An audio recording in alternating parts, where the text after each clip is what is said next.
আমার সকল বন্ধুদের জানাই শুভ রথযাত্রা। আজকে বিকালে আমি চলে গিয়েছিলাম আমাদের আন্তুলেরই রথের মেলা দেখতে। তো প্রথমেই এখানে শ্রী শ্রী জগন্নাথ দেবের দর্শন করে নিলাম। তো তোমরাও দেখে নাও, দেখে নিজের মনটাকে শান্ত করো। সত্যি বলতে সামনে থেকে দেখার অনুভূতিটাই আলাদা। তারপরে চলে গেলাম, ছোট্ট একটা মেলা বসেছিল সেই মেলাতে। রাস্তার এপারে ওপারে দেখতেই পাচ্ছ ছোটোখাটো বিভিন্ন বিক্রেতারা তাদের জিনিসপত্র নিয়ে বসেছে এই রথের মেলায়। তো এখানে বিভিন্ন রকমের কালারের মাছ দেখা যাচ্ছিল, দেখতে খুবই ভালো ছিল।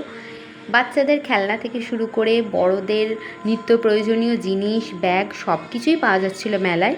এই যে চলে এসেছি সব থেকে গুরুত্বপূর্ণ জিলিপির দোকানে। পছন্দ মতো জিনিস নিয়ে এবার এগিয়ে পড়লাম গাছ কেনার উদ্দেশ্যে। এখানে বিভিন্ন রকমারি গাছ ছিল, আমি দোপাটি ফুলের গাছ কিনেছিলাম।